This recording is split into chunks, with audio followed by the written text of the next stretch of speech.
नमस्कार, news world India पर आपका स्वागत। शामिल हो जाइए एक महापंचायत में हमारे साथ। इस महापंचायत में नेता भी हैं, पत्रकार भी हैं और आम जनता भी है। और आज मिलकर फैसला करना है कि फर्स्ट सेमेस्टर यानी पहले साल में आम आदमी पार्टी की सरकार यानी श्री अरविंद केजरीवाल की सरकार दिल्ली में पास है या फेल है। पहला सेमेस्टर बहुत महत्वपूर्ण होता है, फाउंडेशन कोर्स इसमें होते हैं, तो देखना यह है कि कितने फाउंडेशन इन्होंने डाले और उसके आधार पर उनको पास किया जाए या फेल किया जाए।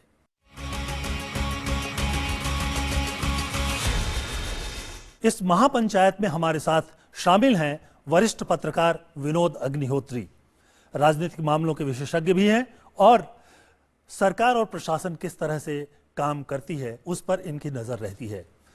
आम आदमी पार्टी के नेता और उसके साथ साथ मैं कहूंगा उससे भी पहले से पत्रकार, टीवी एंकर और राजनीतिक विश्लेषक आशुतोष, और इसके साथ भारतीय जनता पार्टी से इस महापंचायत में शामिल होने के लिए पार्टी के वरिष्ठ नेता नंद किशोर गर्ग हमारे साथ हैं। कांग्रेस के युवा नेता अभिषेक दत्त वो भी हमारे साथ हैं और वो बताएंगे कि कांग्रेस की नजर से सरकार पास है या फेल है।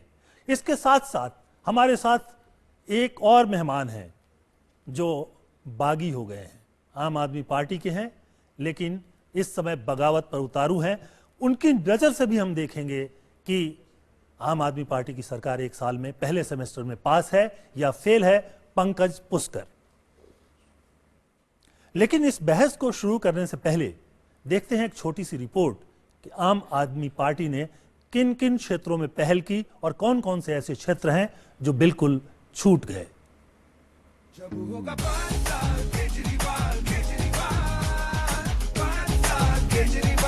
दिल्ली की 70 विधानसभा सीटों में से 67 सीटें जीतकर 5 साल के लिए दिल्ली की सत्ता पर काबिज हुए श्री अरविंद केजरीवाल का एक साल पूरा हो गया है। सवाल यह है कि एक साल में अरविंद केजरीवाल सरकार कितने वायदे पूरे कर पाई। श्री केजरीवाल का मुख्य चुनावी वादा था बिजली सस्ती करना। सरकार बनते ही बिना वक्त गंवाए सरकार ने 400 यूनिट तक के बिजली बिल आधे कर दिए। सरकार ने सब्सिडी दी लेकिन बिजली की दर कम नहीं हो पाई है। 20,000 लीटर पानी प्रति कनेक्शन प्रति महीने मुफ्त देने का वादा भी केजरीवाल सरकार ने पूरा किया, लेकिन पानी के बिल और मीटर से जुड़ी समस्याओं से लोग अब भी परेशान हैं। दिल्ली में 15 लाख सीसीटीवी कैमरे लगाने का वादा पूरा नहीं हो पाया है। हकीकत यह है कि सिर्फ 200 डीटीसी बस और कुछ इलाकों में ही सीसीटीवी कैमरे लग पाए हैं। डीटीसी बसों में 3,000 मार्शल तैनात किए गए हैं। महिलाओं के मामले में 47 फास्ट ट्रैक कोर्ट और मोबाइल में सुरक्षा बटन का वादा भी पूरा होने से दूर है। देश की जनता का कानून है, देश की जन लोकपाल बिल पास करने का वादा केजरीवाल सरकार ने निभाया, लेकिन इसे पूरा करने में 9 महीने का वक्त लगा। विपक्ष ने बिल को कमजोर करने के आरोप लगाए।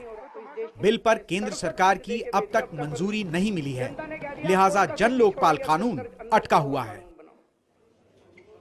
अस्पतालों में 30,000 बेड उपलब्ध कराने का वादा अधूरा है, लेकिन 1 फरवरी से मुफ्त दवाइयां देने का काम शुरू हो गया है। केजरीवाल सरकार ने शिक्षा क्षेत्र के लिए बजट 106% बढ़ाकर 9,836 करोड़ रुपए किया, लेकिन 500 नए स्कूल खोलने का वादा पूरा नहीं हो पाया है। श्री केजरीवाल ने दिल्ली में फ्री वाईफाई का वादा किया था, लेकिन हकीकत यह है कि फ्री वाईफाई आंशिक रूप से ही शुरू हो पाई है। भ्रष्टाचार रोकने के लिए सरकार ने हेल्पलाइन जारी की। आरोप लगने पर अपने ही मंत्री को बर्खास्त करके श्री केजरीवाल ने भ्रष्टाचार के खिलाफ सख्त संदेश दिया है। Team news world India. Congress कहती है छलावा, बीजेपी कहती है धोखा, लेकिन आम आदमी पार्टी का दावा है कि वो अपने सभी वादों पर खरे उतर रहे हैं क्योंकि उन्होंने हर जगह काम शुरू कर दिया है। सच क्या है? इस महापंचायत में इस मुद्दे पर बातचीत के लिए हमारे साथ एक और वरिष्ठ पत्रकार नीरजा चौधरी शामिल हो रही हैं। नीरजा जी, आपका भी स्वागत। सभी मेहमानों का स्वागत और सबसे ज्यादा दिल्ली की युवा जनता को स्वागत, क्योंकि आपने युवकों ने ही केजरीवाल जी को मुख्यमंत्री की कुर्सी तक पहुंचाया। उनके पूरे आंदोलन में युवकों की भागीदारी बहुत जबरदस्त थी। तो आज यहां जो युवा वर्ग के लोग हमारे साथ बैठे हैं, हम उनकी भी राय लेंगे कि पहले सेमेस्टर में केजरीवाल जी पास हैं या फेल हैं। मैं दिल्ली सरकार की जो रिपोर्ट कार्ड है उस पर बातचीत शुरू करने से पहले एक जो हमारे पास आरटीआई का पेपर है उस पर बात करना चाहूंगा। आरटीआई की यह रिपोर्ट बताती है कि दिल्ली में की आम आदमी पार्टी की जो सरकार है उसने केंद्र सरकार को दिल्ली को पूर्ण राज्य का दर्जा दिए जाने के मामले में कोई चिट्ठी या कोई प्रस्ताव भेजा ही नहीं है। केजरीवाल जी जब पिछली बार चुनाव लड़ रहे थे और उसके पहले से, तो उनका एक प्रमुख वादा था कि दिल्ली को पूर्ण राज्य का दर्जा दिलवाएंगे। आशुतोष जी, ये आरटीआई, इसका मतलब आप लोगों ने 1 साल तक सोते हुए बिता दिया। आपने एक प्रस्ताव पास नहीं किया, एक चिट्ठी नहीं लिखी कि दिल्ली को पूर्ण राज्य का दर्जा दिया जाए। देखिए शैलेश जी, पहली बात तो इसके लिए आरटीआई लगाने की जरूरत नहीं है, क्योंकि सबको मालूम है कि पूर्ण राज्य का दर्जा के लिए आपको असेंबली से पास कराना पड़ेगा, उसके बाद केंद्र सरकार के पास भेजना पड़ेगा। जिस तरीके से केंद्र सरकार का रवैया है आप देख रहे हैं, वो हमारे पास एंटी करप्शन ब्यूरो था, वो तक तो उन्होंने हमसे छीन लिया जो 40 साल से दिल्ली सरकार के पास था।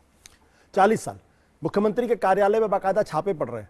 हम रोज कह रहे हैं कि भैया दिल्ली पुलिस की हालत जो है आप उसको हमारे पास सौंपिए। हम कह रहे हैं कि डीडी आपसे नहीं संभला, आप हमारे पास सवाल अभी मूल सवाल यहीं पर है। मैं जवाब दे रहा हूं आप जब प्रस्ताव ही नहीं भेजेंगे तो आप आरोप कैसे लगाएंगे? आपने तो अभी कहा ही, मांगा ही नहीं है। यही मैं आपसे कह रहा हूं कि जो केंद्र सरकार का रवैया है कि जो दिल्ली में बीजेपी की सरकार मौजूद है, उसके अध्यक्ष अमित शाह जी, इन्होंने इकोनॉमिक टाइम्स को इंटरव्यू दिया था। उन्होंने कहा दिल्ली तो पूर्ण राज्य तो छोड़ दीजिए, दिल्ली यूनियन टेरिटरी भी छोड़ दीजिए, दिल्ली तो एक मामूली सी म्यूनिसिपैलिटी है, ये उन्होंने कहा। जब ये सरकार का रवैया है, वहां आप चिट्ठी लिख के, प्रस्ताव लिख के आप कर क्या सकते हैं? अगर ड्रामा करना होता, नाटक करना होता, टोकनिज्म करना होता, जैसे कि बीजेपी करती रही है और जैसे कि कांग्रेस की जब शीला दीक्षित की सरकार थी तब वो कर सकते थे। केंद्र में भी उनकी सरकार थी, दिल्ली में भी उनकी सरकार थी, तो प्रस्ताव पास करके दे दिया, दिल्ली के लोगों को बेवकूफ। अगर वो बेवकूफ बनाने की जो पुरानी परंपरागत राजनीति है, अगर आप उसकी हमसे अपेक्षा करते हैं और उसमें अगर आपको लगता है हम खरे नहीं उतरे, तो हाँ, हम आपके दोषी हैं, हम आपके अपराधी हैं। लेकिन आम आदमी पार्टी टोकनिज्म में यकीन नहीं करती, ना ड्रामेबाजी में यकीन नहीं करती, जिस तरीके से बीजेपी कांग्रेस। नंदकिशोर गर्ग जी, केंद्र में आपकी सरकार है और यहां दिल्ली में भी आपकी सरकार रह चुकी है, और जब आप सरकार में नहीं रहते हो, इस बार तो केंद्र में हो इसलिए नहीं बोल रहे हो, लेकिन जब सिर्फ दिल्ली में सरकार होती थी तो आप बड़े जोर शोर से कहते थे कि दिल्ली को पूर्ण राज्य का दर्जा मिलना चाहिए। अच्छा, क्या हो जाता है, क्यों जैसे ही सत्ता में कोई पार्टी, खासतौर पे दिल्ली में, केंद्र में आ जाती है तो वो फिर इस मामले पे चुप हो जाती है? दिल्ली का इतिहास आज का तो नहीं है, 1911 से दिल्ली का सरकारों के नाम की चीज़ें चल रही हैं। हमने इस चुनाव में पूर्ण राज्य के दर्जे की कोई बात नहीं की। दूसरी बात टोकनिज्म की, आशुतोष जी बता देंगे, टोकनिज्म के अलावा जो 14 इन्होंने सो कार्ड बिल पास किए, इनको मालूम है इनमें कुछ नहीं होना। लोकायुक्त के नाम को भी इन्होंने 1.5 साल 2 साल वो पोस्ट सरीन साहब की नहीं भरी, अब हाई कोर्ट का डंडा पड़ा तो भरा। नाम जन लोकपाल बिल है, कुछ करे। इन्हें मालूम है कि स्टेटों में, विनोद जी इसको बाउच करेंगे, स्टेटों में लोकायुक्त को बुलाया जाता है। लोकायुक्त की तो जो स्थिति है, बीजेपी कितना सम्मान करती है, इसको बताने के लिए मैं याद दिलाना चाहूंगा कि गुजरात में कितने दिनों तक लोकायुक्त नहीं था। हाँ, तो फिर गवर्नर की और उसके एक टशन में रहा ना। टशन तो इधर उत्तर प्रदेश में। ये शैलेश जी, ये इशू को, जिस इशू पे बात चल रही है, पहले गुजरात में, आप गुजरात की बहुत चीजें जो 3-4 दिन में हेडली ने भी क्लियर की हैं, गुजरात ने इंस्पाइट ऑफ कुछ करके दिखाया, तो आज गुजरात मॉडल स्कूल। दिल्ली के अंदर 1 साल के अंदर इन्होंने एक काम भी, आप अपना इन्हीं का वो निकाल ले, आपके जिसने मेहनत नहीं कर रखी, उसने कहा कि 20,000 पानी लीटर सबको देना था, कि आपको मिला है क्या? सारे जेजे कॉलोनी, सारे गांव, सारे ग्रुप हाउसिंग सोसाइटीज, मतलब ये हंसने की बात नहीं। आशुतोष, आप पत्रकार रहे हैं, कोई नॉलेजेबल किशोर जी नहीं मिला। अरे मैं बता रहा हूँ ना, यकीन करेंगे ना, दिल्ली के लोगों को पानी नहीं, ग्रुप हाउसिंग। अरे बस सुनिए ना, आप सुन लीजिए आशुतोष जी, अब आप पत्रकार नहीं है, अब आप कहते थे कि शैलेश जी, जन लोकपाल आप बात मेरे से कर रहे हैं बात करें, इनसे ना, बात जन लोकपाल पे बात कर रहे हैं। आप पिछले 1.5 साल से लोकपाल बना हुआ है, मोदी जी क्यों नहीं लोकपाल लगा देते? हाई कोर्ट के ऑर्डर के बाद अब हुआ ना, रेवा क्षेत्र अरे पर। भाई, यानी आप हम लोग बताइए, उसको यानी काम नहीं बताइए, करने दे रहे, लोकपाल उसको आपने क्यों स्टाफ नहीं नहीं दे लगाया रहे। अभी नंदकिशोर जी हमको लोकपाल हमको आपने ये क्यों लग रहा मोदी है, सरकार ने क्यों नहीं बनाया? ये लग रहा है हमको कि शायद ये लोकायुक्त और इस तरह की नियुक्तियों के लिए कम से कम उत्तर प्रदेश में इनसे सामने जरा आया, पूछ लीजिए, पिछले उससे तो 1.5 लग साल रहा से है लोकपाल बना हुआ कि क्यों नियुक्त हो अब रहे इसके केंद्र लिए के भी सुप्रीम अगर कोर्ट मैं तक ही as a पहुंचना होगा। सिटीजन लेकिन कहूं, शैलेश जी। जी, तो इस देश की सरकारों को, कोई सरकारें अपने ऊपर डंडे वाले को नहीं रखना चाहते। एज ए मैं सिटीजन कह रहा हूं, मैं पार्टी से ऊपर इसीलिए हूं। केंद्र के अंदर लोकपाल नहीं परंतु बन पा रहा। जहां लोकायुक्त लगे, कर्नाटक एक उदाहरण है, एक व्यक्ति के कैरियर को खराब करके स्वयं उसका लड़का भी पकड़ा जा रहा है, इस्तीफे दे रहे हैं लोकायुक्त का, क्योंकि वहां हेगड़े जी ईमानदार व्यक्ति थे, उन्होंने एक बहुत सख्त कानून बनाया जिसका फायदा उठाकर पॉलिटिकल स्कोर सेटल किए गए, कोर्टों से सब बरी हुई। आज लोकायुक्त का ऐसा मामला है कि होना चाहिए, हम कहते हैं, सब विनोद जी भी कहते हैं, मैं भी कहता हूं एज ए सिटीजन, परंतु जब लगाने की बारी आती तो सभी पार्टियों का track record by and large मैं ये मानता हूं इसके अंदर बढ़िया नहीं है। आम आदमी पार्टी सही को कह रहे हैं, बंद आम आदमी बीजेपी तो को है, जोड़ के पार्टी रहे। नहीं देखिए, है। जी, आम जी। आदमी तो एक आप बीजेपी नाटक को जोड़िए मंडली उसमें। है, नंदकिशोर जो जी, लोगों में केवल ये बात भ्रम सही और है भय कि- पैदा करती है, कोई पार्टी नहीं ये- है, कोई आइडियोलॉजी नहीं है। इतने डरे हुए समय में क्यों भाई? ये भैया 440 सीटें लड़के 4 जीते थे, उनमें दो को साथ नहीं रख पाए, कहाँ है पार्टी? एक चलिए हम पुष्कर जी हम भी उस पर बताएंगे आएंगे। कैसी पार्टी। नंदकिशोर जी, हमारे पास समय है, हम उस पर भी आएंगे। जरा एक बार चलते हैं कांग्रेस में। अभिषेक दत्त जी, जी सरकार 10 साल थी, 15 साल 15 साल थी एक साथ, और केंद्र में भी उसमें से 10 साल सरकार रही आपकी, डेफिनेटली यस। कभी नहीं वो गिड़गिड़ाते रहे। शीला जी बार बार कहती थी कि क्या करें, ये तो मेरे हाथ में नहीं है, पुलिस तो मेरे हाथ में नहीं है, देखिए हमारे पास ये अधिकार नहीं है। देखिए, तो जब- क्यों पूर्ण राज्य का दर्जा आपने नहीं दिया? जब शीला जी कहती थी पुलिस हमारे पास नहीं है, तो अरविंद केजरीवाल जी घर बैठे एक ट्वीट भेजते थे कि दिल्ली के अंदर रेप बढ़ता जा रहा है, सीएम इतनी बेबस क्यों है। आज वही सीएम दिल्ली सरकार, दिल्ली पुलिस पे सारी बातें ठोकता है। मैं बात करना चाहता हूं 2016 की। देखिए, दोनों में फर्क है। नहीं, मैं बात करना चाहता हूं दिल्ली- उस 2016 समय की। केंद्र में उस शैलेश समय जी, कांग्रेस देखिए- की सरकार थी और दिल्ली पुलिस से पूरा सहयोग मिलना चाहिए। शैलेश जी, मैं ये- बात- देखिए, ये तो शैलेश दिख जी- रहा है कि इस समय दो अलग पार्टियों की सरकार है और इसलिए नहीं, सहयोग शैलेश नहीं जी, मिल रहा है। रही है नहीं, सरकार। आप मेरी बात को शीला जी समझिएगा। के पहले 5 साल अटल जी की सरकार थी, कोई दिक्कत नहीं है। शैलेश जी, मेरी बात और को जब हम समझिएगा। सरकार में 5 साल जो थे, जो तो इस नरसिम्हा बार राव की, आम आदमी इंद्र पार्टी की गुजराल और सरकार देवगौड़ा। दिल्ली के अंदर आई विनोद है। जी, हमने 3 प्रधानमंत्रियों से काम किया, कभी इतने झगड़े नहीं हुए। देखिए, आम आदमी पार्टी की सरकार जो दिल्ली में आई है, उन्होंने दिल्ली की जनता को 70 पॉइंट का एक प्रॉमिस भेजा था। वो निकाल के देखिए, आशुतोष एक-एक जी बात बैठे करो, हैं यहाँ पे, सबसे आराम से। इन्होंने पहला पॉइंट उसके अंदर क्या बड़ी बड़ी जन लोकपाल की बात करी। आज मैं हमारी यंग जनता उनको बताना चाहता हूँ, हम जल लोकपाल पर देखिए, आएंगे, मैं उसका point आएंगे, है। लेकिन उसका- मैं उसका पहला point राउंड है, एक मिनट। शैलेश जी, स्टेट उसका रूट पर point पूरा है। करना चाहता हूँ। मैं स्टेट रूट पे भी आ रहा जी हूँ। जी मैं स्टेट रूट पे भी आ स्टेट रहा हूँ। रूट पर स्टेट रूट पे मैं आ रहा आज हूँ। देश का जनमानस जो समझदार है, उसको ये समझ में आ गया कि शायद हमारे वो सब प्रधानमंत्री जवाहरलाल नेहरू से लेके वो इंटेलिजेंट थे, उन्हें मालूम सर था कोई देखिए, ना कोई मैं आज की एक ऐसा बात करता हूँ। पागल आ आज- सकता मैं- है। मैं आज की एक बड़ी क्लियर बात अभिषेक जी, करना चाहता हूँ शैलेश जी, कि आज दिल्ली के बड़े अंदर अफसोस के साथ पिछले कहना पड़ एक रहा साल है से कि कितने नंदकुमार- लोग स्ट्राइक पे गए हैं। नर्सेज हमारी स्ट्राइक पे, सफाई कर्मचारी हमारे स्ट्राइक पे, उनकी वो तनख्वाह देने अनार्किस्ट के लिए है, पैसे इनके पास नहीं है। घोषित रूप और ये से बड़े बड़े वादे करते हैं अराजक दिल्ली नगर पुलिस को निगम तनख्वाह है, देने के लिए। नगर निगम आप बीजेपी के चाहते पास हैं है। कि अगले साल दिल्ली पुलिस भी अगर इनके पास अभिषेक- आ जाए तो वही पुलिस वाले बाहर स्ट्राइक पे अभिषेक बैठे हुए हैं। जी, एक अराजकता हम आएंगे उस पर। प्रैक्टिकल विनोद, चले जी, एक बात बता दूं, एक साल चले, में बड़े- बड़े अफसोस के लेकिन साथ- अनार्किज्म मैं बड़े जो अफसोस के साथ 26 कहना जनवरी पड़ को रहा भी धरने पे बैठ जी, सकता है, मैं बड़े ऐसा अफसोस के साथ- मुख्यमंत्री हो तो जी, जी, कैसा जी। देश चलेगा। बड़े अफसोस के साथ कहना पड़ रहा है कि नंद किशोर गर्ग जी जो वरिष्ठ नेता है, मदन लाल खुराना को, सुषमा स्वराज को, साहिब सिंह वर्मा को ये पागल करार दे रहे हैं। कह रहे कोई समझदार व्यक्ति नहीं जो है वो कैसे सर, तो स्टेट रूट की केजरीवाल बात जी कर ने रहे कौन सा हैं? कर आप दिया? अरे आज नंद एक किशोर जी, आप साल अपनी पार्टी के केजरीवाल जी नेता तो के बारे में मुख्यमंत्री ऐसी बातें बने कर रहे होंगे। हैं। केजरीवाल जी ने आज जी, तक जी। वोटों के लिए बैठा। मैं जरा आप तो केजरीवाल जी का उसका भी झूठ बोल रहे हैं। देखिए, स्टूडियो के भीतर माहौल काफी गर्म हो गया है, आपने झूठ बोला, इसलिए जनता को केजरीवाल गुमराह जी को भी इस किया। कैटेगरी में लग गया है। स्टूडियो- हिम्मत नहीं बीजेपी के नेताओं की। स्टूडियो- केजरीवाल जी को भी इस कैटेगरी में लग गया है। स्टूडियो का माहौल गर्म हो गया है और इसलिए मैं एक बार थोड़ी देर के लिए बाहर चलता हूं। नीरजा जी, आप यहां जो लोग बोल रहे हैं वो बातें सुनी होगी। संक्षेप में मैं ये कह दूं कि नंद किशोर गर्ग जी जो बीजेपी के नेता हैं वो कह रहे हैं कि अब ये लग रहा है कि अच्छा है कि दिल्ली को पूर्ण राज्य का दर्जा नहीं मिला। आपकी प्रतिक्रिया क्या है? देखिए, पूर्ण राज्य का दर्जा तो कांग्रेस भी चाहती थी, काफी सालों से ये डिमांड उठती रही है। जो भी पावर में दिल्ली में आता है वो ये डिमांड करता है, और उनको ये बात अच्छी नहीं लगती जैसे कि पुलिस उनके अंडर नहीं है। और मेरे ख्याल केजरीवाल ने ही अपने को एक आधी स्टेट का चीफ मिनिस्टर बताया कि मतलब कौन से कॉन्स्ट्रेंट्स हैं। लेकिन अगर एक साल का मूल्यांकन किया जाए आम आदमी पार्टी का, मैं अभी सोच रही थी, तो ओवरऑल कहा जाएगा मुसीबतें काफ़ी झेलनी पड़ी हैं, लेकिन कदम आगे बढ़ते जा रहे हैं। कुछ हर मुद्दे पे उन्होंने कुछ ना कुछ पहल की है, और आप और मैं निराश हो सकते हैं कि भी और करना चाहिए था, ये क्यों नहीं किया, मैं निर्जा जी, मैं तो कह रहा हूँ, मैं निर्जा जी ये तो कह ही रहा हूँ कि ये जो पहला सेमेस्टर है, ये पहला सेमेस्टर है, आकलन हम सिर्फ फर्स्ट सेमेस्टर का कर रहे हैं, उसके बाद के 4 साल अभी बाकी हैं। और निर्जा जी, मैं स्टेटहुड की बात पर हूँ, हमारे साथ करना चाहिए रामलीला पंकज मैदान पुष्कर जी में। हैं। पंकज जी, अरविंद जी ने कहा एक मिनट में मैं आता हूँ आपके पास आता हूँ। पंकज जी, आप ये जो पूर्ण राज्य की बात है, और ये देखिए, ये अजीब बात है, कांग्रेस हाँ भी करती है ना भी करती है, बीजेपी भी हाँ कहती है ना कहती है, और केजरीवाल जी ने तो पहल ही नहीं की है।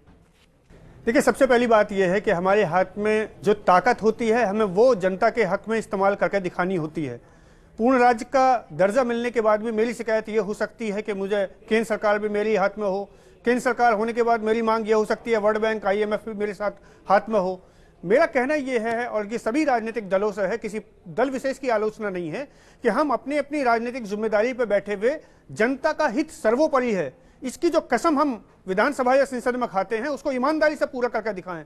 मैं अफसोस के साथ कहता यह हूं कि इस मामले में बाकी सारे दल भी, और एक नई बनी हमारे हाथों से जो आम आदमी पार्टी बनी, वो खड़ी नहीं उतरी है। लेकिन मुख्यमंत्री जी कहते हैं कि वो बहुत सारा काम इसलिए नहीं कर पा रहे हैं क्योंकि उनके पास अधिकार ही नहीं है। ये बिल्कुल झूठ बात है। मैं कहूं, मैं विधायक होने के नाते कहूं कि MCD के ये काम मैं इसलिए नहीं करवा सकता, अगर मेरे घर में कहीं आग लगी होती है तो मैं सबसे मदद मांगता हूं और सबसे सहयोग मांगता हूं, नए तरीके निकालता हूं। अगर मेरे अंदर इच्छा शक्ति होगी, मेरे अंदर लगन होगी, समर्पण होगा, तो हर संभव उपाय निकालूंगा। उपाय निकालने का विनोद जी, स्कोर सेटल करने क्या लगता है आपको तो कि ये जो हर आदमी जब पावर में नहीं रहता है तो भी मांग कर देता है, दिल्ली में सरकार होती है तो भी मांग करते हैं, और केंद्र में जाने के बाद दिल्ली को पूर्ण राज्य कोई नहीं देना चाहता, यहां तक कि DDA जिसमें सिर्फ लैंड का मामला रह जाता है, वो भी एंटी करप्शन ब्यूरो, ये सब चीजें भी दिल्ली को नहीं देना चाहते। देखिए शैलेश जी, ये पूर्ण राज्य की, चूंकि मैं दिल्ली कवर कर चुका हूं और आपके नेतृत्व में ही कवर कर चुका हूं जब आप नवभारत टाइम्स के चीफ रिपोर्टर थे, दिल्ली को पूर्ण राज्य को देने का मामला जो है ये बहुत समय से उठ रहा है, और नेहरू जी के ज़माने से ये मुद्दा गर्म रहा है, और मनमोहन सिंह और नरेंद्र मोदी तक है। मैं आज इस बात कह रहा हूं, पहले भी कह चुका हूं, कोई भी पार्टी जो केंद्र में सत्ता में होगी, आशुतोष जी की भी पार्टी भी जब केंद्र में सत्ता में अगर आ गई कभी, तो दिल्ली को पूर्ण राज्य का दर्जा नहीं मिलेगा, क्योंकि दिल्ली देश की राजधानी है। भाई तो नगर निगम ही रहने देते, विधानसभा की नहीं, जरूरत? विधानसभा की जरूरत इसलिए हुई कि जो दिल्ली का डेमोग्राफिक कैरेक्टर बदला और जिस तरह दिल्ली की आबादी बढ़ी, इसलिए दिल्ली में एक विधानसभा की बात की गई और एक अर्ध राज्य का दिल्ली को दर्जा दिया गया। और लॉ एंड ऑर्डर जो राज्य सरकार का सबसे बड़ा, देश भर में और दुनिया भर में लॉ एंड ऑर्डर सबसे बड़ा मामला होता है कि राज्य सरकार उसको कंट्रोल करे, वो काम केंद्र की सरकार कंट्रोल कर रही है। अगर पूर्ण राज्य होता तो लॉ एंड ऑर्डर, पूर्ण राज्य अगर होता तो आज उत्तर प्रदेश और हरियाणा की पुलिस की जो स्थिति है, दिल्ली पुलिस की स्थिति भी वही हो जाती। अगर आप आंकड़े देखेंगे तो उत्तर प्रदेश में ज्यादा क्राइम है, उससे ज्यादा बुरी दिल्ली स्थिति उससे है। ज्यादा सेफ है उत्तर प्रदेश में। आप आंकड़े उससे बुरी देखेंगे स्थिति नहीं है जी, मैं आपको बता दूं, उससे बुरी स्थिति नहीं है दिल्ली पुलिस की उससे बुरी स्थिति इसलिए नहीं है कि उत्तर प्रदेश की पुलिस का अनुभव अगर आपको होगा तो आज उससे बेहतर दिल्ली, आज दिल्ली में नीली बत्ती। चलिए एक बार मैं जरा पब्लिक से पूछता हूं, विनोद जी पकड़ा जा सकता। आप बताओ कि दिल्ली को पूर्ण राज्य का दर्जा मिलना चाहिए कि नहीं? जो लोग समर्थन में हाथ उठाएं ऊपर, अरे जोर से बोलिए भी हाँ। और जो लोग दिल्ली को पूर्ण राज्य का दर्जा दिए जाने के खिलाफ हैं वो भी जरा हाथ उठाएं। सन्नाटा। सर एक सवाल, यानी दिल्ली का युवा वर्ग, दिल्ली का युवा वर्ग चाहता है कि दिल्ली को पूर्ण राज्य का दर्जा मिले। भाई आप इतनी जोर से इस बात को कहो कि पूरी दिल्ली सुन जाए। शैलेश जी एक सवाल मैं पूछना चाहता हूँ, आप चाहते हैं दिल्ली पुलिस अरविंद केजरीवाल जी के पास होए? और जोर से बोलिए, आवाज पूरी आनी चाहिए। देखिए नंबर कितना कम हो गया आपके सामने, 1/4। ये सच है सर, ये 1/4 ये सच है। अभिषेक जी, आशुतोष जी, ये सच है। झूठ आप मत दिल्ली बोलिए, की जनता को झूठ गुमराह मत मत बोलिए। कीजिए। आप दिल्ली के यूथ को बताइए दिल्ली आप के बाद बताइए। ये चीज़ है। ये सच है। आप बच्चों को गुमराह मत कीजिए। पंचायत में जनता को भी अधिकार है और वो वहाँ हमारे पीछे से एक युवा मित्र जो है आप इनसे सवाल सच पूछना पूछिए। चाहते हैं। नहीं पता कि दिल्ली के क्या होता क्या है राज्य। सर आज बताएं। आपने दिल्ली को एक स्ट्राइक कैपिटल बना दिया। राज्यों में एक एमएलए जो है वो एसओ को हटवा देता है। जी पहले आप इनसे सवाल सुनिए। आप चिंता मत कीजिए, केजरीवाल भी बहुत जल्दी इलाज के लिए मिल जाएंगे। मैं बता जी, रहा हूँ चिंता मत करो। आप भी सर आप एक पूछे, मौका सवाल दे दिए, पूछे। बहुत जल्दी भागेंगे फिर से। अभिषेक जी, आशुतोष जी नमस्कार। अभी जब पूछा गया कि कितने लोग समर्थन में हैं कि केजरीवाल जी के पास पुलिस जानी चाहिए, बात सुनिए ना पहले सर। सर बात सुनिए ना उनकी, क्या कह रहे हैं वो। पहले मैं समर्थन में था कि जानी चाहिए, पर जो लाइन आपने स्टार्टिंग में बोली उसके बाद शायद मैं समर्थन में रहा हूं। आपने कहा कि पूर्ण राज्य की चिट्ठी डालने से कोई फायदा नहीं है क्योंकि केंद्र सरकार का रवैया गलत है। आप आम आदमी पार्टी को हम ऐसे नहीं जानते थे कि वो हार मान ले बिना कोशिश करे। क्या कोशिश भी नहीं करनी चाहिए? अगर उन्होंने कोई काम सही नहीं किया तो आपको भी कोशिश भी नहीं करनी चाहिए कि कुछ एक। आशुतोष जी, देखिए, आप लोग अगर चाहते हैं कि बीजेपी कांग्रेस की तरीके से हम औपचारिकता पूरी कर दें, चिट्ठी दे दें और उसके बाद हम कह दें जी हमने तो अपना काम कर लिया, अगर ऐसी राजनीति चाहते हैं तो फिर ठीक है, हम कल करा देते, उसमें कौन सी बड़ी बात है। लेकिन ये एक मिनट, देखिए, ये युवा कांग्रेस जो है, पार्टी ने सर, मैं आशुतोष जी, एक मिनट। आप बोल रहे थे, मैं बीच में नहीं बोल रहा चलिए, था। आपके बाद में कांग्रेस पार्टी ने 10 साल केंद्र में इनकी सरकार थी, 10 साल दिल्ली के अंदर इनकी सरकार थी। चाहते तो एक दिन के अंदर दिल्ली को पूर्ण राज्य का दर्जा मिल जाता। सर, एक मैं मिनट, बोलना दूसरी बात, ये बीजेपी के बैठे हुए हैं, 1993 से पहले से ये कह रहे हैं दिल्ली को पूर्ण राज्य का दर्जा मिलना चाहिए। ये 2013 का विधानसभा का चुनाव हुआ, हर्षवर्धन जी इनके मुख्यमंत्री पद के उम्मीदवार थे। उन्होंने कहा जिस दिन हमारी सरकार बनेगी मैं मुख्यमंत्री बनूंगा, अगले दिन जाऊंगा और जाके मैं कहूंगा पूर्ण राज्य का दर्जा दे दीजिए। आज ये कह रहे हैं कि दिल्ली को पूर्ण राज्य का दर्जा छोड़ दीजिए। समझदार आदमी पूर्ण राज्य के बारे में बात ही नहीं करता। ये इनके गर्ग साहब बोल रहे हैं, आप नीचे बैठे। मैं बड़ा मैं स्पष्ट ये कह कह रहा रहा हूं, हूं, आम आदमी पार्टी नरेंद्र मोदी टोकनिज्म में जी ये ने देखिए, आशुतोष जी, चुनाव में आशुतोष जी, 2013 में ना 15 में जनता ने अपनी राय दी और ये जो युवा वर्ग है, जो जाहिर है कि पिछले चुनाव में तो आपकी सबसे बड़ी ताकत था, तो आज ये- भी हमारी सबसे सर, बड़ी ये- ताकत है। ये युवा चाहता है कि 14 आप कॉर्पोरेशन दिल्ली चुनाव को कराने पूर्ण में राज्य का दर्जा एक देने साल की से कोशिश प्रतीक्षा कर रहे करें हैं, युवाओं और की ताकत इसमें अभी आपने पहल नहीं की 14 है। बाई इलेक्शन पहले सेमेस्टर कराने का की ये हिम्मत पहला नहीं कर काम रही। नहीं हुआ है। आपके इस युवा महापंचायत की जो दिल्ली भावना यूनिवर्सिटी है का इसको चुनाव मैं युवा पहुंचा करते दूंगा, हैं। लेकिन शैलेश जरा जी- हमारे बीजेपी के साथियों को बताइए कि शैलेश जी, 32 से 3 पे आ दिल्ली गए हैं। यूनिवर्सिटी कुछ तो स्टूडेंट कम से यूनियन कम का करें। चुनाव शैलेश जी, युवा करते हैं ना, शैलेश जी, उन्होंने बता दिया इनको सारे एमएलए सारे मंत्री लगे शैलेश पॉलिटिक्स तीसरे अलग है। चौथे नंबर शैलेश पे। जी, इसलिए युवा के नाम पर वो स्टूडेंट्स है जर्नलिज्म के एक- प्रतिनिधि है हमारे। भड़काइए गर्ग भड़का साहब। नहीं रहा, शैलेश मैं जी, बता रहा हूं। चलिए हम आप जाइए। एक और के इस पड़ाव पे अब सच बोलिए। आशुतोष जी, सूखे आशुतोष जी, अंदर- हम एक और मुद्दे की तरफ बढ़ते हैं। मैंने कहा कल जब केजरीवाल जी 1 साल पूरा होने का जश्न मनाएंगे, जब आम आदमी पार्टी 1 साल पूरा होने पर एक बड़ा कार्यक्रम आयोजित कर रही है जिसमें मंत्री जो है सीधे आम जनता के सवालों का जवाब देंगे फोन पर, उसी समय जो कांग्रेस है वो छलावा दिवस मनाने जा रही है और उसी वक्त भारतीय जनता पार्टी अपना विरोध भी संसद पर करने जा रही है। नीरजा जी, आपसे पूछना चाहूंगा मैं कि क्या यह सचमुच छलावा दिवस मनाने लायक काम किया है केजरीवाल जी ने? ये धोखा दिया है केजरीवाल जी ने? ये दोनों पार्टियों का जो आरोप है उस पर एक तटस्थ पत्रकार के रूप में आपकी क्या राय है?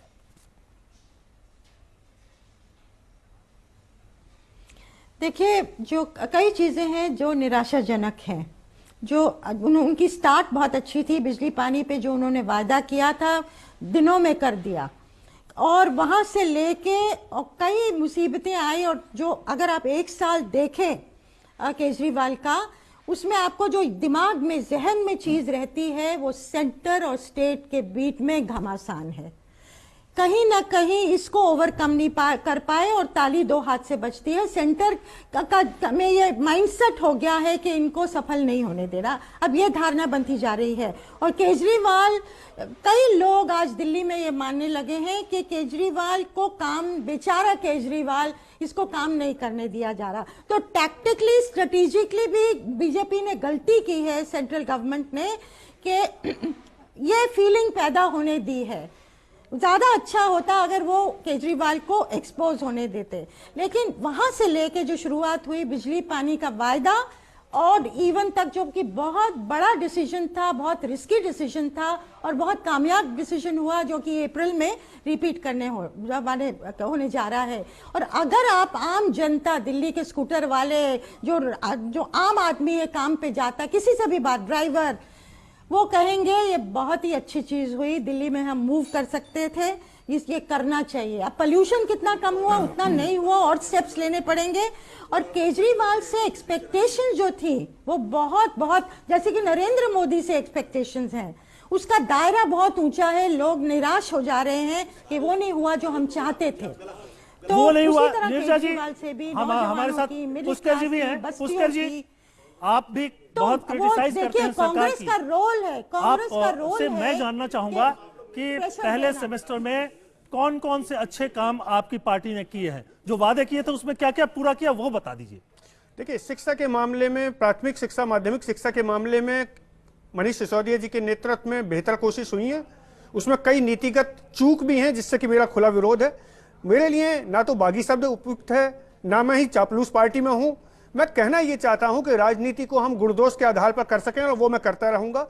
मैं जनता का एमएलए हूं, पार्टी से ऊपर जनता है, ऐसा मेरा मानना है। पार्टी इसी सोच पर बनी थी। मैं केवल इतना कहना चाहूंगा कि पर्यावरण के मामले पर, शिक्षा के मामले पर और युवाओं को शामिल करने के मामले में इस पार्टी के अंदर, इस सरकार के अंदर बहादुरी का भाव है।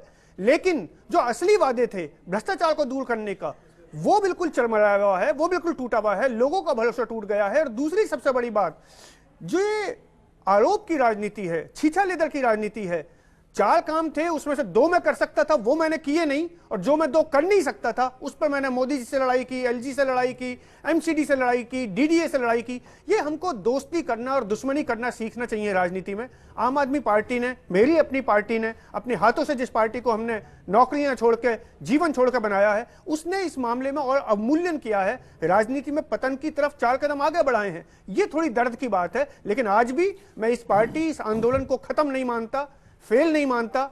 लोगों की कृपा है, उससे पास हुई है, ग्रेस से पास हुई है। लोगों, हिंदुस्तान के लोग प्यार यानी करते आपको हैं, लग रहा है तोड़ते नहीं हैं। कि केंद्र और राज्य के बीच जो विवाद है, यानी आम आदमी पार्टी की सरकार और मुख्यमंत्री अरविंद केजरीवाल जी अगर केंद्र से लड़ने की जगह दोस्ती का हाथ बढ़ाएं तो दिल्ली में वो ज्यादा काम कर सकते हैं। तो क्यों नहीं करते? आखिरकार केंद्र की सरकार है, वो 5 साल चलेगी ही चलेगी, आप लड़ते रह जाओगे। और हम कई राज्यों के मुख्यमंत्रियों के मामले में देखते हैं। उत्तर प्रदेश में देखिए, उन्होंने एक तरह से अपनी स्थिति बना रखी है कि कुछ महत्वपूर्ण मुद्दों पर हम केंद्र सरकार को समर्थन देंगे, और उसके बदले जो, क्योंकि हर राज्य को एक बड़ा हिस्सा केंद्र से मिलता है, पैसा भी और बहुत सारी नीतिगत फैसले भी, तो उसके बगैर चलेगा कैसे? लड़ते रह जाएंगे। आप ये बताइए कैसे मोदी जी को समझाया जाए। मैं खुद कम से कम 3 बार देश के गृह मंत्री से मुलाकात मैंने व्यक्तिगत तौर पे की है और पार्टी के साथ की है।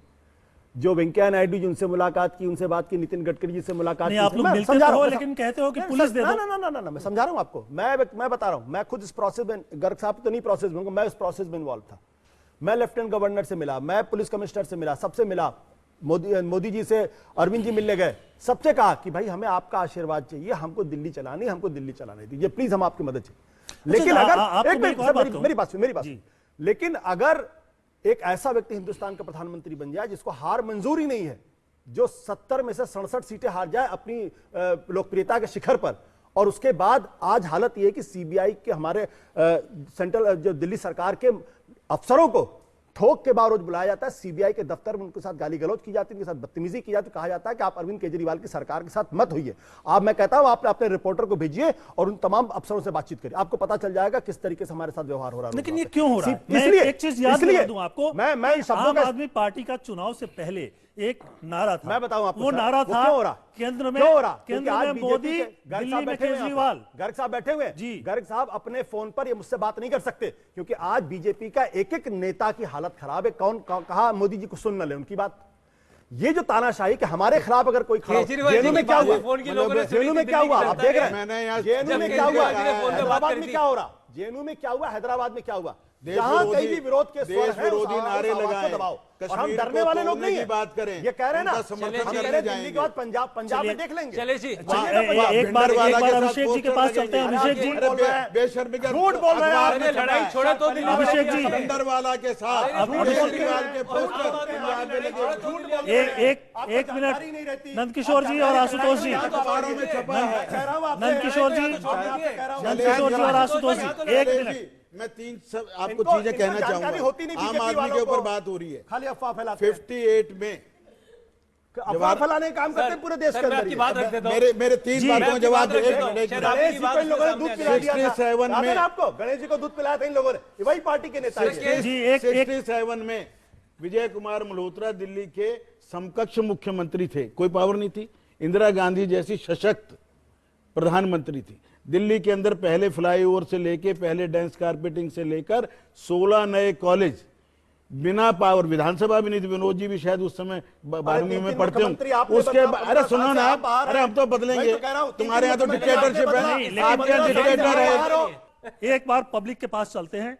चलिए, ये दूसरी पंक्ति से बदतमीजी से पेश आना भी आता है। तमीज़दारों से गर्ग साहब, एक आपकी मिनट, पब्लिक है आपके सामने। सर, मैं ये कहना चाहूँगा कि जब मतलब कह सकते हैं कि जब आपकी आवाज़ कोई नहीं सुनती तब आप अकेले चलो, और जब हमने अकेला चलना शुरू किया तब हमारी आवाज़ आप कोई सुन नहीं रहा। तो इस चीज़ में ये कह सकता हूँ कि यही एक रीज़न है कि हम अकेले चले। आप पार्टी के बारे में हमने चलना शुरू किया, हमने वायदे किए, हमने कुछ हद तक उसे पूरा भी किया जितना हम 1 साल में कर सकते थे। उसके अलावा जैसे ही हमने आप कह सकते हैं जब आप कुछ अच्छा कर रहे हो, जब कुछ आप अपने पथ पे अकेले चले जा रहे हो किसी से बिना डरे डटे हुए, तब लोग आपके खिलाफ आएंगे। तो यही रीजन था कि बस्सी जी भी हमारे खिलाफ आए, एलजी जी भी हमारे खिलाफ आए, एमसीडी स्ट्राइकर्स भी हमारे खिलाफ आए। आपके खिलाफ जनता है या आए, आम आदमी ठीक है, पार्टी के कार्यकर्ता ये हैं? एमसीडी के है साथ तो सफाई छोड़- कर्मचारी। शैलेश जी, आप रुक जाए, रुक नहीं, जाए। उसकी भाषा शैलेश भाई, कार्यकर्ता की आपके है, हिसाब से बोले, जनता की है। आपके हिसाब से बोले, हर तरह के लोग हैं। आपके हिसाब से बोले वो, शैलेश जी, आपकी भाषा बोले। शैलेश जी, यहाँ- मेरा एक प्रश्न है। जी, जी। ये कोई है सरकार इनकी, ये देख लीजिए पूरा बीजेपी का अधिकार चेहरा। है ये भी अपॉइंटमेंट बीजेपी का, चेहरा। एक कॉन्ट्रेक्चुअल लेबर को पक्का एक- करने एक का। मिनट। एक व्यक्ति दिल्ली में हम आएंगे किसी उस पर। अगर कॉन्ट्रेक्चुअल सारे को पक्का मुद्दों किया, वो तो को अधिकार गर्ग मोदी साहब ने नहीं सारे देना। मुद्दों को एक वो तो साथ आपके लेंगे पास है, तो एक हम नया टीचर लगाया हो, जी, जी, एक रुक जाइए। डॉक्टर लगाया हो, ये है एक बीजेपी, बेड आप बढ़ाया हो। रुक जाइए, रुक जाइए। लोग। एक एक ये आपको करके बोलने नहीं अगर देंगे। मुद्दों शैलेश को जी, लेंगे, मैं ऑन रिकॉर्ड कह रहा हूँ, एक नया डॉक्टर एक एक करके आप मुद्दों को लेंगे तो हम ज्यादा आगे जाएंगे। एक बार विनोद जी, विनोद जी, यहाँ पर काफी गर्मा गर्म बातचीत हो रही है। आप रुक जाए, रुक जाए। गर्मा गर्म बातचीत चल रही है, काफी तनावपूर्ण लग रहा है।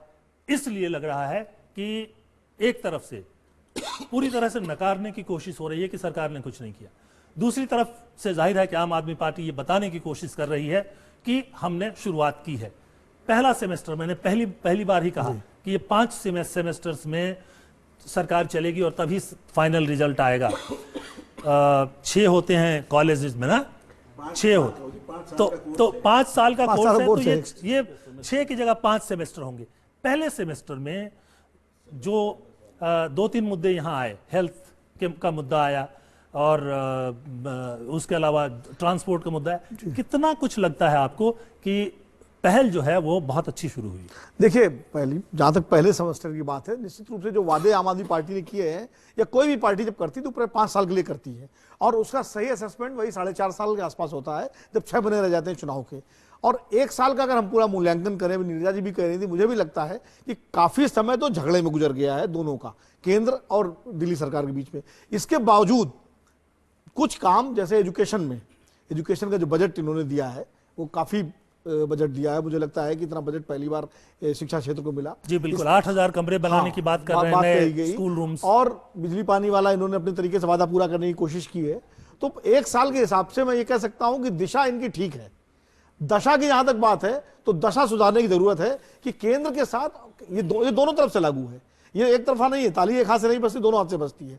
निश्चित रूप से ये बात बिल्कुल सही है, आशुतोष जो कह रहे थे कि जब 67 सीटें इनको मिली तो ये कल्पना भारतीय जनता पार्टी के नेतृत्व ने कभी नहीं की थी, और मोदी जी ने भी नहीं की थी, और ना अमित शाह जी ने भी की थी कि इतनी बुरी हाल हो जाएगी। लेकिन जब तो वो झटका बर्दाश्त करना, और उसके बाद जब ये मिलने गए ये लोग केजरीवाल जी और मनीष सिसोदिया जी प्रधानमंत्री जी से जो एक शिष्टाचार मीटिंग थी, उसके बाद बाहर निकल करके इन्होंने जो पहली बाइट दी, इन्होंने कहा कि हम दिल्ली को पूर्ण राज्य की बात कह के आए हैं प्रधानमंत्री जी से और पूर्ण राज्य मिलना जरूरी है। पहले दिन ही पेशबंदी शुरू हो गई थी कि यानी दिल्ली को अगर पूर्ण राज्य का दर्जा नहीं मिलेगा तो शायद हम अपने वादे पूरे न कर पाए। तो ये राजनीति इनकी तरफ से हुई और इनको दबाने की राजनीति केंद्र की तरफ से हुई और दोनों तरफ से टकराव की राजनीति चली है, ये एक तरफा नहीं है। लेकिन मुझे लगता है जो अभी गर्ग साहब भी कह रहे थे और पहले भी केंद्र में और दिल्ली में अलग अलग सरकारें रही हैं, कोऑर्डिनेशन से काम हुआ है। जितनी चीजें आशुतोष जी आपके अधिकार क्षेत्र में उनको अच्छे से करिए और जो आपके अधिकार क्षेत्र से बाहर है उनके लिए लड़िए।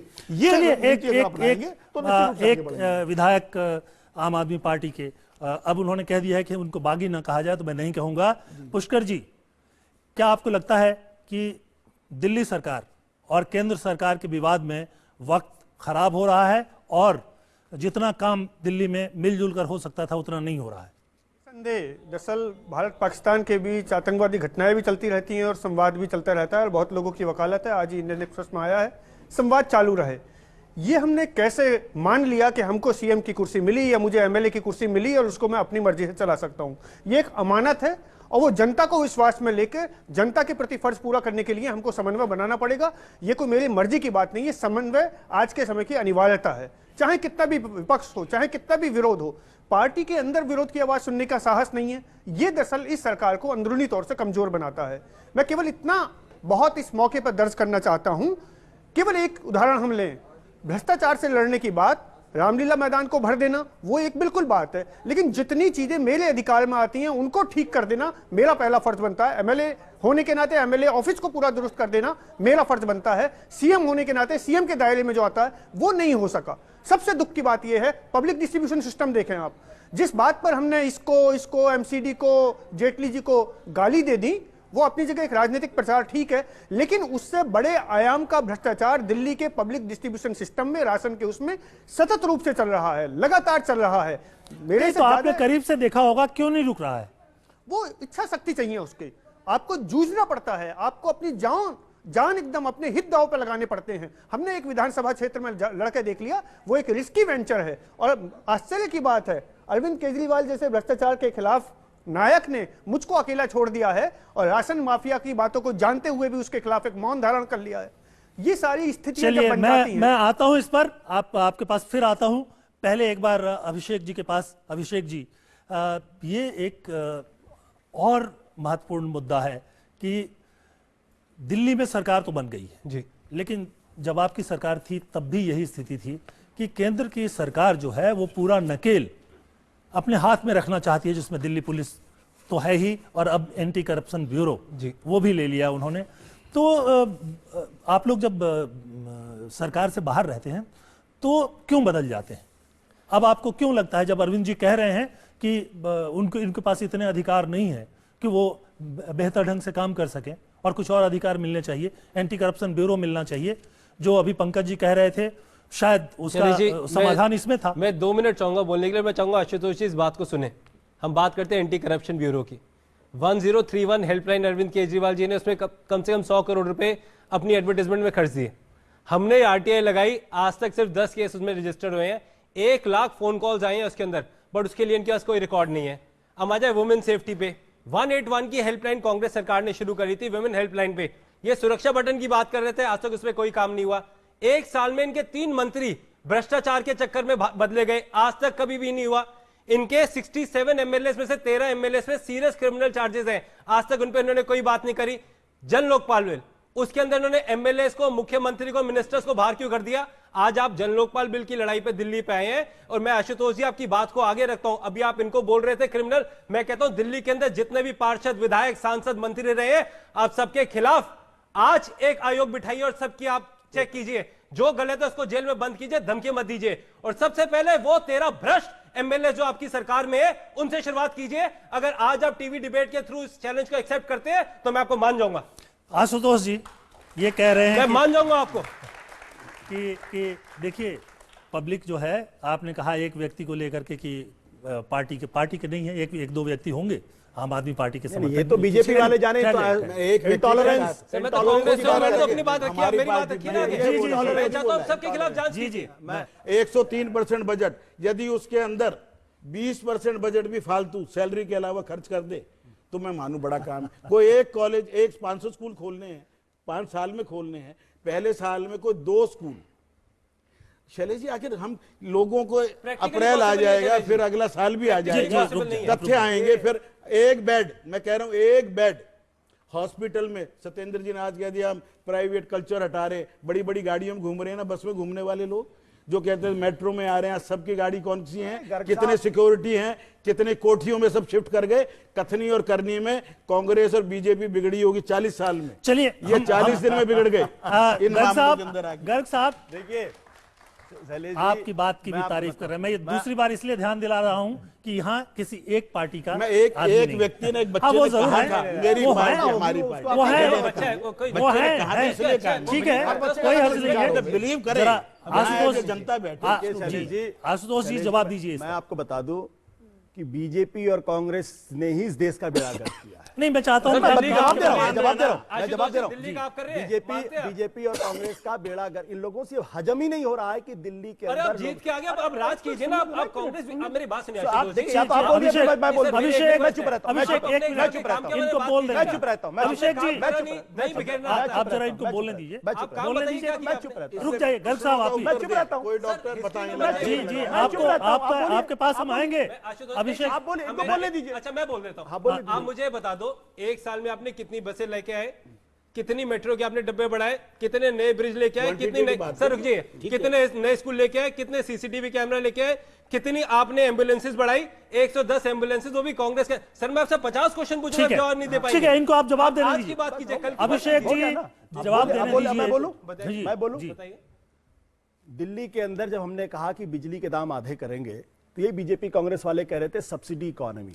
400 यूनिट नहीं बोला था आपने, बोलने दिए ना, अब सब बोलने जी, दीजिए। जी, जी, गर्ग साहब आप बोल रहे, मेरा नहीं गर्ग साहब उम्र का तो लिहाज करिए थोड़ा सा, प्लीज, मैं आपसे हाथ जोड़ रहा हूँ, उम्र में बड़े हैं आप, थोड़ा लिहाज करिए, थोड़ा लिहाज करिए। 400 यूनिट कहा था किसी ने? जी, एक मैनिफेस्टो में 400 यूनिट था क्या? जी, जी, गर्ग साहब, इसके बाद आप बोलिए, इसके बाद, अंदर असहिष्णुता है, इसके बाद गर्ग साहब, इनके बाद आप बोलेंगे, आपका मौका आएगा।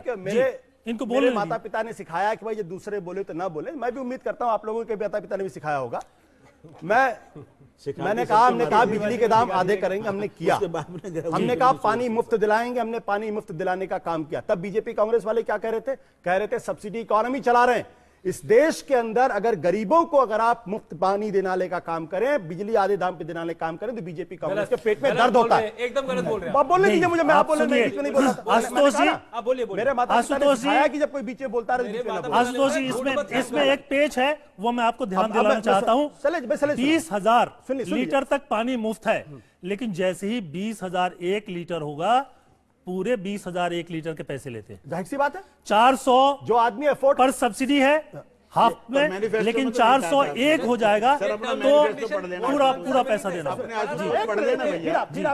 जी गर्ग साहब, मैं भी तो लिहाज करिए, गर्ग का लिहाज करिए थोड़ा, तो गर्ग साहब, आपके बच्चे गर्ग साहब, एक मिनट, तकलीफ होगी। जी, मैं, आप भी बच्चे ही मेरे बराबर हैं मेरे। जी, आपके बच्चे देख रहे होंगे, तकलीफ होगी कि आप बीच में बोल रहे हैं उनको। आप बोलिए। है ना, जो आदमी बिजली पानी का दाम दे सकता है, अफोर्ड कर सकता है, उसको देना चाहिए। यही इकोनॉमिक्स है। ऐसा नहीं कि झुग्गी झोपड़ी में रहने वाला आदमी नहीं, बड़ी गाड़ियों में रहने वाला आदमी। फिर मैंने कहा कि इस देश के अंदर पहली ऐसी सरकार है जिसने शिक्षा पर 106% का बढ़ावा किया। ये कह रहे हैं 800 नए क्लासरूम लगभग बनकर तैयार है। 22, एक मिनट, अब आपको नहीं पता तो मैं बता नहीं सकता ना आपको। 22 नहीं, आपको नहीं मालूम, आप होमवर्क करके नहीं आए हो। आप होमवर्क करके नहीं आए, इसलिए कह रहा हूं ना। आप चलो मेरे साथ, मैं आपको बताता हूं। चलो, मुझे जगह बताओ। हाँ, चलो ना मेरे साथ, जगह बताओ। 22 जाइए गर्ग साहब,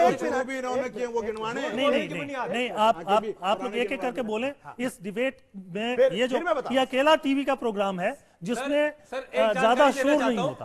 आप रुक जाए, अभी रुक जाए।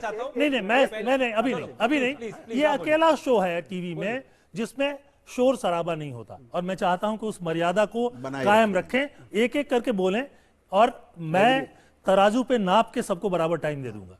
उसके अलावा मैं कह रहा हूं, हिंदुस्तान की अकेली सरकार है जिसका कहना है कि सिर्फ फ्लाईओवर बनाने से काम नहीं चलेगा। आप देश की एजुकेशन दीजिए, सेहत दीजिए। एक पे 106% बजट का बढ़ावा किया हमने, और सेहत पे 45%। 8,000 नए क्लासरूम बन के लगभग तैयार हैं। हमने कहा कि जो हेल्थ है कि हर आदमी को बड़े बड़े अस्पतालों में जाना पड़ता है, उसके लिए 3 टियर हेल्थ सिस्टम होना चाहिए। लोकल लेवल पे आपकी मोहल्ला क्लिनिक, उसके ऊपर पॉली क्लिनिक और उसके बाद बड़े अस्पताल।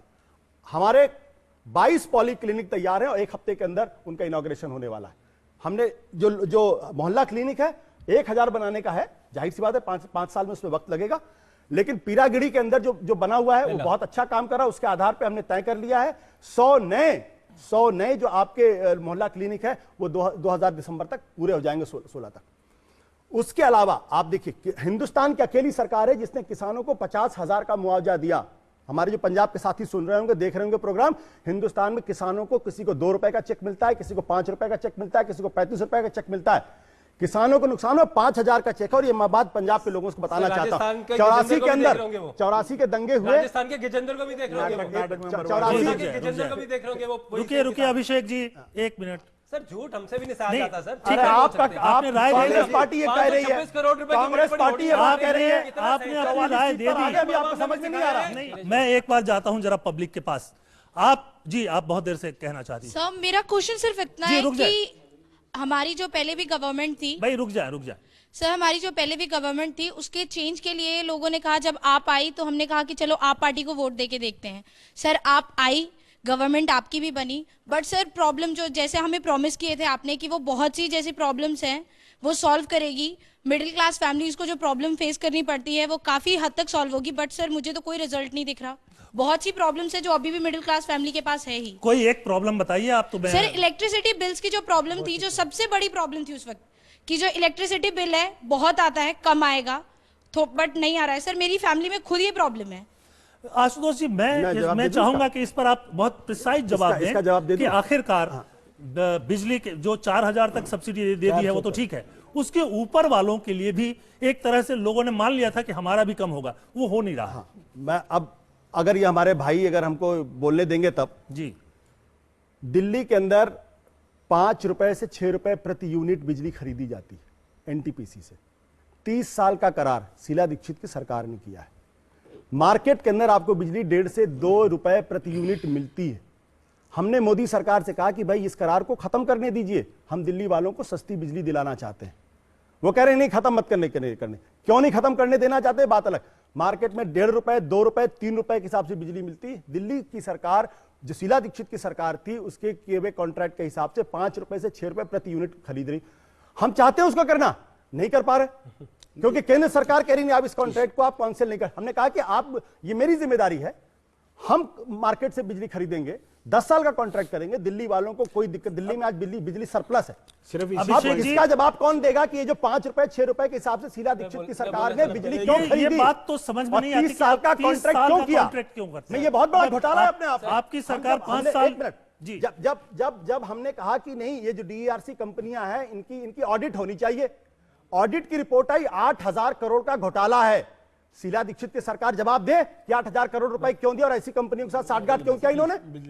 अगर वो 8,000 करोड़ रुपए रिकवर करा लिए जाएं तो दिल्ली के अंदर बिजली के जो दाम आप लोगों के पास है वो आधे दाम में आपको बिजली मिलेगी। बिजली के मामले में मैं 2 चीजों की बिजली का, मैं 2010 में दिल्ली हाई कोर्ट में मुकदमा किया, शीला सरकार के खिलाफ ऑर्डर लिया कि ये 4,000 करोड़ रुपए रेट घटना चाहिए। पहली बार दिल्ली हाई कोर्ट ने, दीपक मिश्रा जी की बेंच ने 1.5 साल बाद मेरे फेवर में जजमेंट दिया। 20 पैसे यूनिट भाखड़ा की बिजली भी आती है, 2 रुपए की भी आती है, 6 की भी आती है। एवरेज आज भी परचेज प्राइस दिल्ली की लगभग 4 रुपए है। इनके स्कूल कॉलेज स्टूडियो हमारे दिल्ली में होता तो आज 9.5 रुपए बिजली मिल रही है। क्यों? 20 पैसे वाली भाखड़ा की बिजली भी मिल रही है। एग्रीमेंट लंबे हैं, पुराने हैं, शीला ने किए, केंद्र सरकार से किए, मैं उस पर कुछ नहीं जा रहा। परंतु बिजली के मामले में मैं 1985 में बिजली बोर्ड का मेंबर था। जिन दिनों में ये कॉलेज में पढ़ते होंगे हमारे, आप बताइए 5 से 6 के हिसाब से है कि नहीं मिलती? आज की तारीख में मिलती नहीं मिलती? मैं आपसे मैं बता रहा हूँ ना, एवरेज दिल्ली की आज भी परचेज 3.5 रुपए एवरेज। 3.5 नहीं, 5 से 6 है, आप मानिए उसको। मैं नहीं मानूं, मेरे को बिजली के मामले में जानकार हूं। आप उसको मुद्दा ये है एनटीपीसी से मैं दिल्ली 6 रुपए में बिजली क्यों खरीदी जाए? 2 रुपए में मिल सकती है। मैं ये कह रहा हूँ कि 10 रुपए रुक जाए, सवाल मेरा है मेरे सवाल का एनटीपीसी से से क्यों मिल रही है मुझे? नहीं, एनटीपीसी से कॉलेजेस में, NTPC स्कूल्स में, से ऑफिस में सारा देखिए, खर्चा जब बिजली कंज्यूमर पे आता गर्ग है, साहब, टैक्स पेयर पे आता है। अर्थशास्त्र आप जानते हैं। गर्ग साहब रुक जाए, ₹9 यूनिट है। गर्ग साहब दिल्ली रुकिए, सरकार के अर्थशास्त्र में ले रही है। नहीं, आप गर्ग साहब बात सुन लीजिए। अगर 6 रुपए में बिजली लेंगे, डिस्ट्रीब्यूशन का कॉस्ट आएगा, 6 रुपए में बिजली लेंगे, मेंटेनेंस का कॉस्ट आएगा 50 पैसे यूनिट पर। आप जो भी हो, लेकिन सवाल यह है कि किसी राज्य सरकार को क्यों फोर्स किया जाए? कौन कर रहा है फोर्स? Who is forcing? आपकी सरकार नहीं कर रही है। कॉन्ट्रैक्ट जो कॉन्ट्रैक्ट जिसका हुआ दोनों जाने। क्या बात कर रहे हैं? केवल एनटीपीसी से बिजली नहीं आती। उसमें आप गुमराह कर रहे हैं एक बार पब्लिक को। जी, आप पूछे सवाल। सर हमें प्रॉमिस किया गया था इलेक्शन से पहले कि बिजली कम आएगी। हमें गणित मत समझाओ कि क्यों नहीं आ रही, कैसे नहीं आ रही। हमें ये बताओ कि आपने जब प्रॉमिस किया था तो अभी तक क्यों नहीं आई? हमने तो जो 400 मीटर तक है यूनिट, वो तो हम बिजली मुफ्त दे ही रहे हैं आधे दाम पे। उसमें कहा लेकिन जो बड़ी बिजली आती नहीं है घरों में पहली बात। गर्ग साहब चलते हैं, इनके लिए बिजली मुफ्त नहीं होगी ना, आधे दाम पे होगी। जो गरीब आदमी है, जो मिडिल क्लास का आदमी है, जो पढ़ने वाले लिखने वाले लोग हैं, जो अफोर्ड नहीं कर सकते, उनको बिजली मिल रही है आधे दाम। हमारे साथ पंकज जी हैं। पंकज जी, काफी देर से आप, मैं देख रहा हूं कि इशारा कर रहे हैं, और इसलिए मैं सवाल नहीं पूछता, जो आप कहना चाहते हैं वही कह दें। मेरा अनुरोध ये है कि हम टीवी स्टूडियो को आपसी तूतू मैमे की जगह बना दें। इससे ज़्यादा नेशनल लॉस की कोई बात नहीं होगी। जब दो टूक ये बताएं कि आज दिल्ली सरकार के पास, DERC के पास जांच करने का एक अधिकार प्राप्त है। यहाँ पर मिथ्या भाषण ना करें। बिल्कुल पूरी फाइल, पूरे एविडेंस के साथ पावर मिनिस्टर, CM और डिप्टी CM के पास पहुंची हुई है। उस पर आज पहलकदमी में रुकावट क्यों है? मुझको बहुत दुख के साथ कहना पड़ रहा है। अभी भाई आशुतोष जी ने पढ़ने वालों की बात की कि उनको सस्ती बिजली मिलेगी। दिल्ली के अंदर जितने किराए पर रहने वाले लोग हैं, जिसमें कि बाहर के आए हुए सारे रोजगार की तलाश में आए हुए लोग हैं, छात्र हैं, जो कि आज दिल्ली की 60% आबादी है, उनको सस्ती दर पर ना बिजली मिल रही है ना पानी मिल रहा है। वो 7 रुपए की दर पर, 8 रुपए की यूनिट की दर पर बिजली खरीद रहे हैं। इस तथ्य को मैंने विधानसभा में उठाना चाहा, विधानसभा में बात करने का मौका नहीं मिलता। आप कह रहे थे हम क्या लड़ रहे ठीक है पंकज जी, अब मैं एक निष्पक्ष राय लेता हूं। नीरजा जी हमारे साथ हैं। नीरजा जी, बहुत सारी बातें आप हमारी सुन रही होंगी, और लोगों को लग रहा है चीजें मैं कहने, तीन जी बोले। देखिए, 3 पॉइंट्स मैं देना चाहती हूं जल्दी से। जी, नंबर 1, ये बहुत ही अच्छी चीज है कि आम आदमी पार्टी के खिलाफ विरोध की पार्टियां इतना जम के अपनी आवाज उठा रही हैं, क्योंकि उनको मौका नहीं मिल रहा कि ढील दे। क्योंकि 67 मेंबर असेंबली तो बिल्कुल पीछे बैठ जाते, एकदम मतलब रनअवे सक्सेस था। तो ये बहुत अच्छा है, बीजेपी कांग्रेस उनको, जैसे कहते हैं ना अंग्रेजी में, ऑन दैट टोज रख रही है, क्योंकि एक्सपेक्टेशन उनसे बहुत हाई है और जनता चाहती है वो डिलीवर करें उन पे। नंबर 1।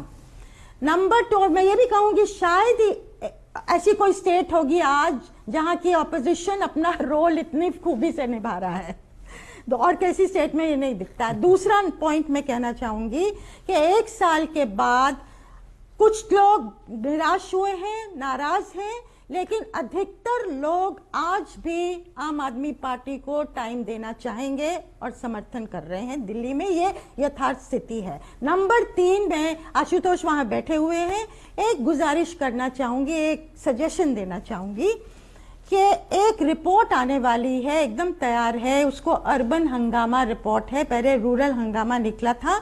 कुपोषण का लेवल, ये रिपोर्ट कहती है कि अर्बन सेंटर्स में कितना है, और जो मेरी जानकारी मुझे मिली, अभी रिलीज नहीं हुई है ये रिपोर्ट, दिल्ली में 30% है, बंबई में भी है और भी मेट्रो सेंटर्स में है, लेकिन दिल्ली में as high as, capital of India में एज हाई एज 30% है वो बच्चे जो अंडर 5 कुपोषित हैं, जिसके अगर ऐसे रहा तो भारत का क्या भविष्य होगा, दिल्ली का क्या भविष्य होगा।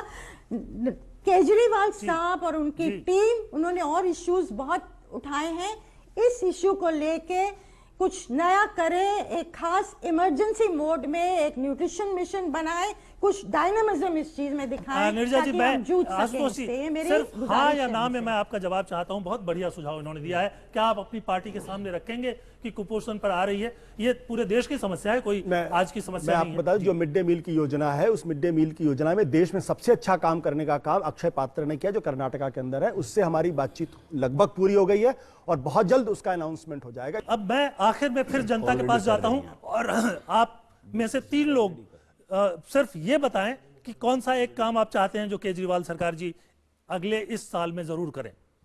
जी सर, सिर्फ एक 30 सेकंड में बोलना है आपको। कांग्रेस ने जो किया वो हमें पता ही है क्या किया। अब ये आम आदमी पार्टी हर समय धरने पे बैठ जाएगी और लड़ती रहेगी, तो हम ये कौन सा चाह रहे हैं काम टाइम है जो बर्बादी ना करना करें। चाहिए? ये जी। जो भी एक्शंस लेना चाहते हैं ये एक्शंस लें, हमें बताएं, या उस लड़ने में टाइम बर्बाद ना करें। तुरंत एक्शन ले, लड़ने में टाइम बर्बाद नहीं हो। इधर से ये अब तो सबसे ज्यादा धरने में ये लोग बैठ रहे हैं, बीजेपी कांग्रेस वाले। जी सर मैं चाहती हूँ कि वुमेन सेफ्टी पे, sir I want women safety पे एक बहुत ही स्ट्रॉन्ग, आपको कुछ ना कुछ राइट आपको ना उठाना पड़ेगा। वुमेन सेफ्टी जो कि बहुत ज़्यादा इंपॉर्टेंट है और आप सरकार में बहुत केसेस हैं, आफ्टर निर्भया ऑल्सो। सो चाहती हूँ कि कुछ ऐसे स्ट्रॉन्ग जो आपको महिलाओं की सुरक्षा के लिए कदम उठाना पड़ेगा। Locality हम सब wise लोग आपको जानते हैं, safety अफसोस मिलनी समय नहीं है। मैं आपको मैं बेटा जवाब दे रहा हूं। देखो, हमारी सरकार जो जिस तरीके से हमने ऑड एंड इवन लागू किया, वो एक एक्सपेरिमेंट है, पायलट प्रोजेक्ट है। हम पहले पायलट प्रोजेक्ट, हमने 200 बसेस के अंदर एक क्या कहते हैं सीसीटीवी कैमरे भी लगवाए और उसमें मार्शल भी लगवाए। वो प्रोजेक्ट के आधार पे क्या खामियां है क्या खामियां नहीं, उसका एक एनालिसिस तैयार हो चुका है। 4 लाख जो सीसीटीवी कैमरेज हैं उसके आधार पे जहां जहां डार्क स्पॉट्स है वहां पे लगाने का काम शुरू होने वाला है। मार्शल्स जिनकी संख्या 3000 होमगार्ड्स हमको जो एलजी के महोदय से नहीं मिली थी, वो मार्शल्स की संख्या 3750 के आसपास है, उसको डिप्लॉय करने का काम कर रहे हैं। करीब 10,000 नए रिक्रूटमेंट हम शुरू कर रहे हैं। इस वक्त इन सब चीजों में वक्त लगेगा, लेकिन हमको ऐसी काम नहीं करना चाहिए चलिए आज हो आशुतोष जाए जी, कर हट जाए। एक तीसरा सवाल और आपके एक जी इधर आप इनको दे दीजिए। एक बार जो पूछ चुके हैं वो नहीं सर जी। सर, अच्छा वहाँ वो एक लड़की उस तरफ जो सर, मेरे को पूछना पूछना चाहती, था। उनको देने दीजिए। दिल्ली में स्लम्स की जो जितना भी स्लम एरिया है वो बहुत ज़्यादा बढ़ गया है, तो यू शुड ट्राई कि वो ना हो, उनके लिए कुछ करें और वो एरिया हट जाना चाहिए। और वाईफाई नहीं बेटा देखो, हट जाना चाहिए, ये सुझाव पक्के अच्छा मकान नहीं। बना दें। उनको हमारी सरकार का कहना ये है कि जब तक स्लम्स के रिहेबिलिटेशन प्लान ना हो जाए तब तक किसी को उजाड़िए मत। बीजेपी के एमएलए थे रंगपुरी में, उन्होंने बाकायदा देखकर कहा कि आप झुग्गी झोपड़ी को हटा दीजिए और भरे आपसे 50,000 सुनिए गर्ग साहब, मैं आपसे भी पूछना चाहता हूं यही सवाल कि आप क्या चाहते हैं कि इस एक साल में कौन सा एक काम पूरा करके केजरीवाल जी दिखाएं? 50,000 मकान राजीव गांधी आवास, मेरे इसी पे पूछ रहा हूं मैं, बने खड़े हैं 3 साल से जी। इनकी सरकार बना के खड़ी कर गई थी, उनको अलॉटमेंट इस साल में करा दें तो 50,000 मेरी बेटी की जो इच्छा है किसी को दे दें, हो जाएगी। 50,000 लोगों को बने हुए मकान दे दें। अभिषेक जी, सर मैं एक नहीं मालूम है, इसीलिए कह रहा हूं, यही बना में ऑलरेडी करा चुके हैं हम लोग। एक अलॉटमेंट रुकिए एक सवाल, एक मुद्दा अभिषेक जी, होमवर्क नहीं किया। रुक जाए, मेरा गला भी बैठ जाएगा। ये झूठ बोलते हैं ना। मैं यूथ को रिप्रेजेंट करता हूँ। मैं तो आशुतोष जी का बहुत बड़ा पहले फैन रहा हूँ जब ये जर्नलिस्ट थे। मैं चाहता हूँ ये हमारे युवाओं के लिए सीसीटीवी कैमरा, जी उसके बाद हमारे यहाँ वाईफाई, और सबसे इंपॉर्टेंट विमेन सेफ्टी के इश्यू पे ये पार्टी आई थी, साथ में जन लोकपाल बिल। मैं चाहता हूं जिस जन लोकपाल बिल को ये छोड़ के गए थे, सेम टू सेम जन लोकपाल बिल लेके आए और दिल्ली के अंदर विमेन रेप जो सबसे ज्यादा बढ़ रहा है उसको कंट्रोल करें। ये मानते हुए और जानते हुए, समझते हुए भी कि दिल्ली में पुलिस इनके पास नहीं है, लेकिन वादा इनका था तो कुछ ना कुछ करना होगा। एक मिनट विनोद जी, मुझे लगता है कि जो अधिकार इनके पास है जिन कामों के लिए, खासकर इंफ्रास्ट्रक्चर के जो प्रोजेक्ट रुके हुए हैं दिल्ली में, तमाम जगह सड़क और फ्लाईओवर आधे बने हुए हैं और जिनकी वजह से कंजेशन भी बढ़ रहा है, काम नहीं, उनको अगर 1 साल के अंदर 6 महीने के अंदर पूरा कर दें तो दिल्ली का बहुत उद्धार हो जाएगा।